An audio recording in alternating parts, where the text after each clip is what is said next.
Begin laying on your mat. Have your strap and your block within reach. And take a few breaths to arrive, to settle into your body.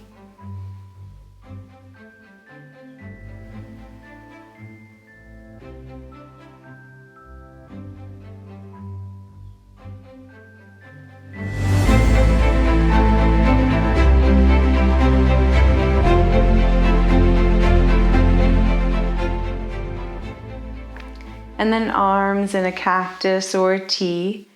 Gently windshield wiper your legs side to side. Move at a pace that is soothing. And depending on how you're feeling, you can do a breath-based pace or hold on one side for several breaths.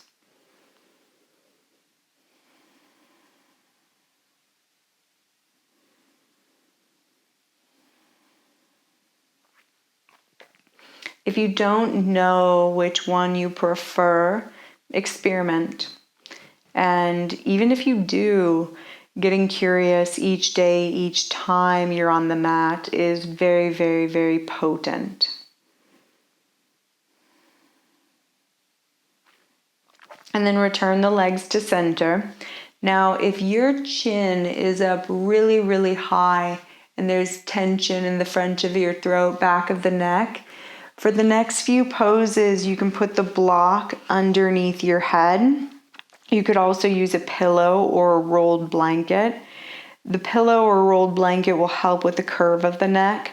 The block can actually traction. It can help lengthen the tight tissue in the back of the neck, as well as start to release and open shoulders and upper back.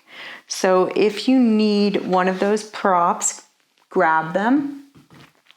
And then cross your right ankle over your left thigh.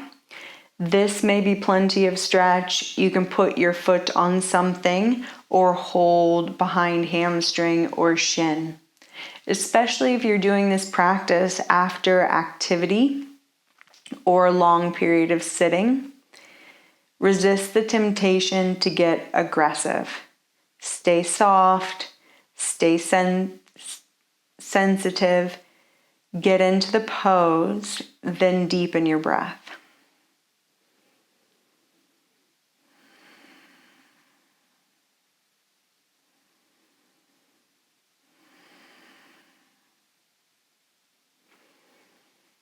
And then put your feet on the floor one at a time. Cross the other ankle over. And this pose, old friend, old favorite. And so once I'm in it, one of the things I'm doing is trying to release any tension around it, like releasing tension in the feet or the shoulders and the neck, anything that isn't necessary to the outer hip stretch.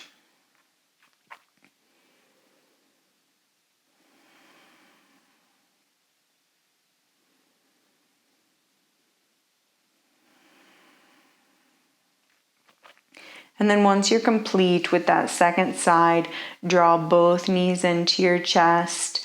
I recommend knees wide and big toe close together, like child's pose.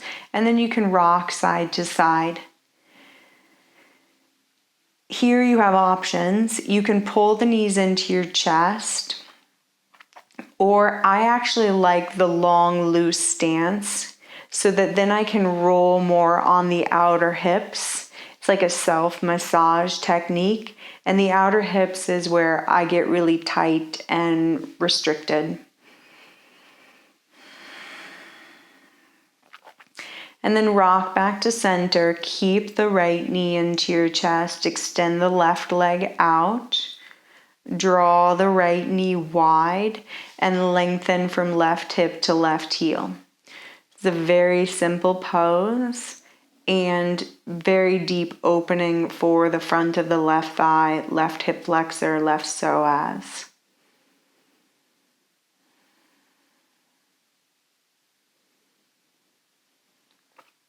And then left knee into your chest, right leg back out. Draw the left knee wide. And because the opening's on the bottom leg, the right thigh, that's where a lot of your focus and intention is. You have this sense of lengthening versus focusing on pulling the left knee in.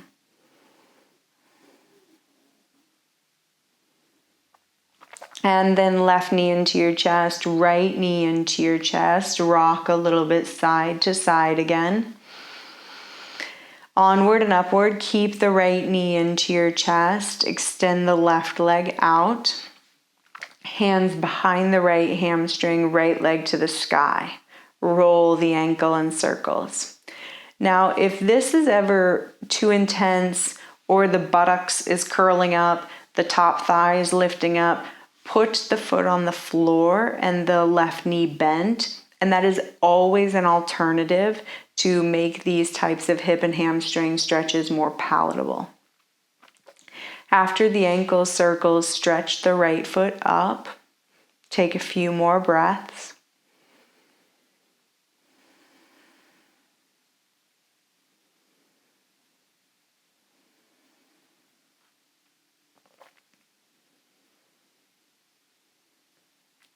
And then right knee into your chest, left knee into your chest again, and change sides. Left leg up, maybe right foot on the floor and knee bent. And then the ankle circles, focus on turning the ankle. Resist temptation to slosh the knee or the thigh or the hip. And it may not feel like much in the beginning, but eventually it'll really work the calf and the ankle, as well as the arches, the soles of the feet.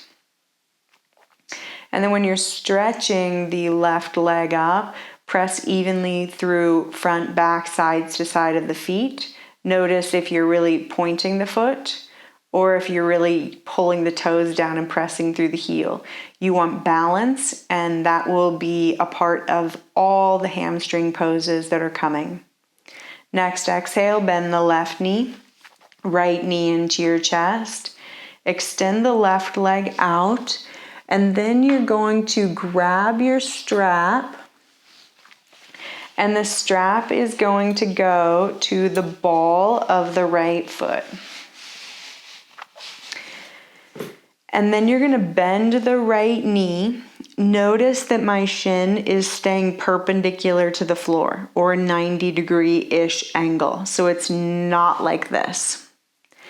And then you're going to press the right leg up, and it's up like you're putting a footprint on the ceiling, not out. And you're going to keep that movement going. Inhale when you bend, exhale when you straighten. And then also notice that I'm only going straight-ish really. Partially because I hyperextend the knee, but also because I want to prioritize fluidity. After a few of these pumping, pulsing movements, change sides. You'll bring the left foot up into the strap, swap the strap, right leg out, bend and extend. If you overly straighten or overly bend, it's kind of like pulling a drawer out too far. It gets clunky. And above all else, you're working the webbing, the connective tissue of the leg, so you want this to be smooth. After a few on the left side, left leg up, bring the right leg up, and then swap the strap again. And you're going to take a few breaths with the right leg up. You can have the strap on the ball of the foot or strap on the heel. And depending on your particular body, one will feel better than the other. Regardless of what you choose, you want that even extension through all sides of the foot, front to back. And then another way to use the block is to place the block against the outer hip. And I'm just going to kind of wedge it right up against the outer hip, and then take the right leg to the right. The block helps with external rotation, hugging into the midline. You may not need it, but it's always useful, helpful, and feels good.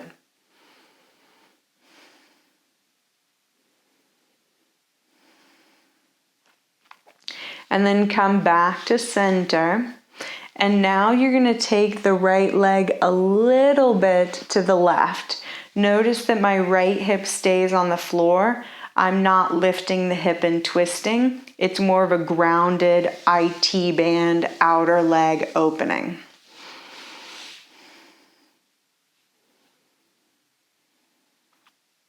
And then return to center. Put the left foot in the strap, right leg out, and take a few breaths.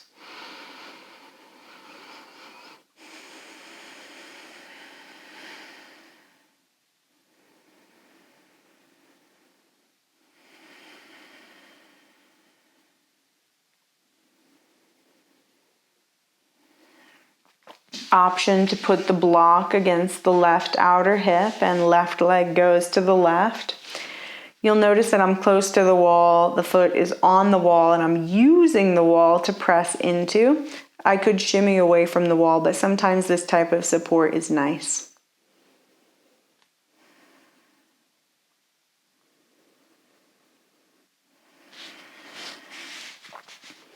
And then return to center and left leg goes a little bit to the right.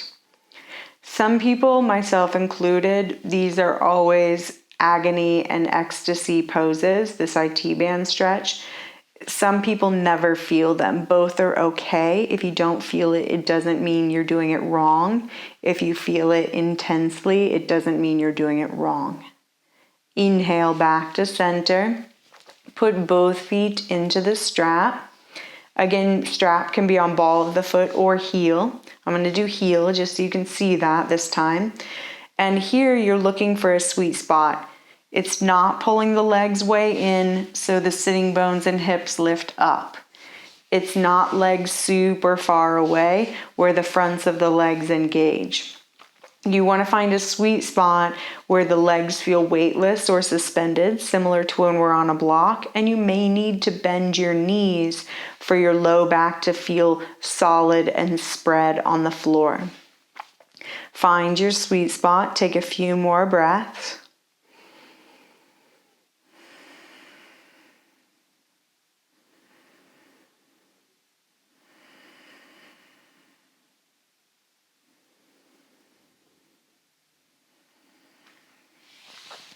And then soles of your feet together, knees wide. And you can continue holding the strap and resist cranking the knees out to the side. Gravity does a lot of the hip opening for you. And it's like the knees, hips are opening like flower petals spreading. A few more breaths.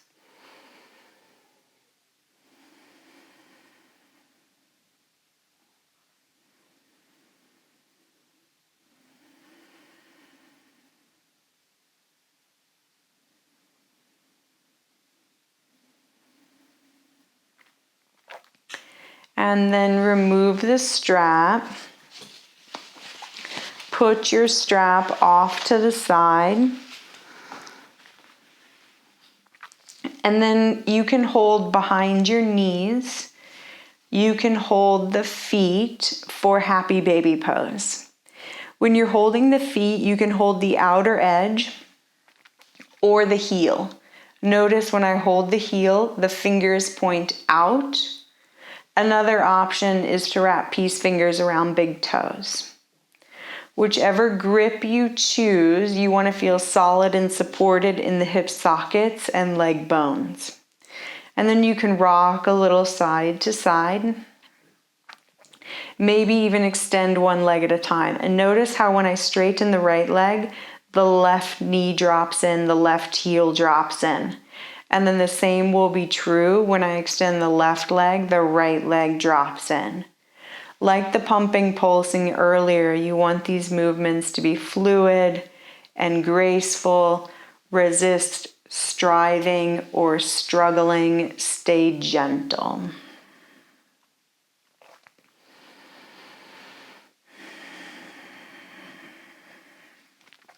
And then return to Baddha Konasana.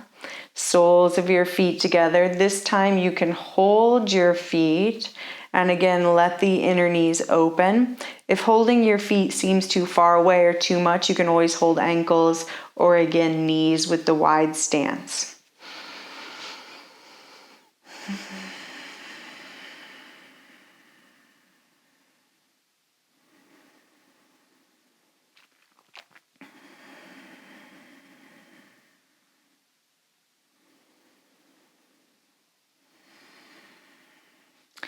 And then cross your shins, hold your feet, and there's a little bit of pulling down with your hands, but kicking up and out with your feet, right? And this push-pull of hands and feet will engage as well as stretch the outer hips. This isn't necessarily a comfortable pose, but it is a very deep and sustainably opening pose.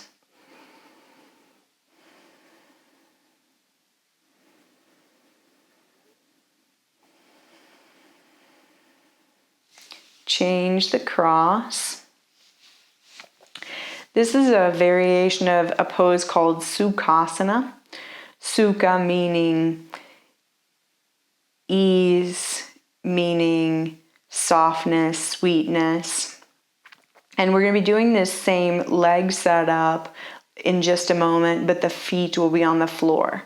And whereas this is an active stretch, when the feet are on the floor, it will become more of a releasing, opening, passive stretch.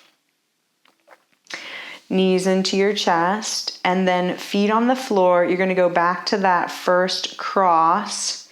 Feet will go to the floor, and then opposite shin is supported by opposite foot.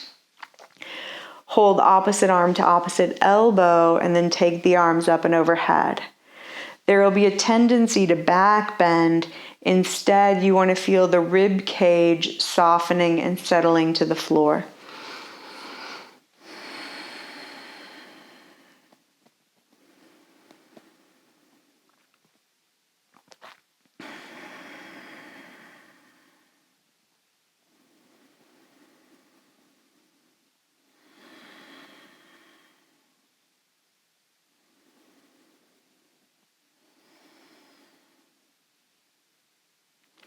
And then change the cross of your legs, change the cross of your arms.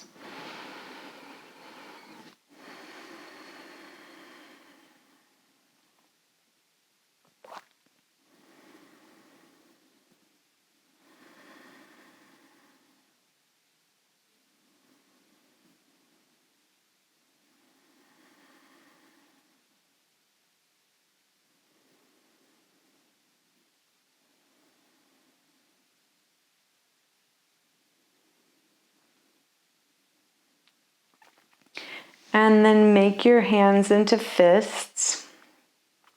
Slide your knees apart so you've got soles of the feet together, knees wide again.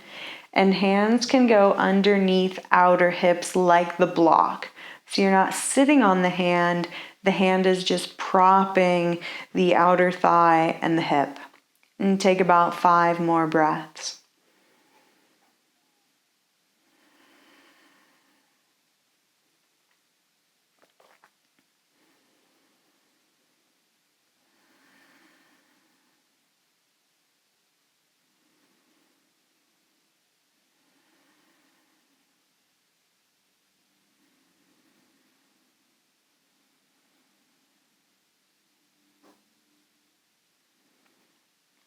And then use your hands to bring your knees back together. And take your feet a little bit wide. From here, you could put legs up the wall, hips on a block, legs up. Enjoy a long Shavasana or a propped up restorative pose. You could even move on to some standing or balancing poses. Thank you for taking the time to be gentle and sweet with yourself and love up your legs. Namaste.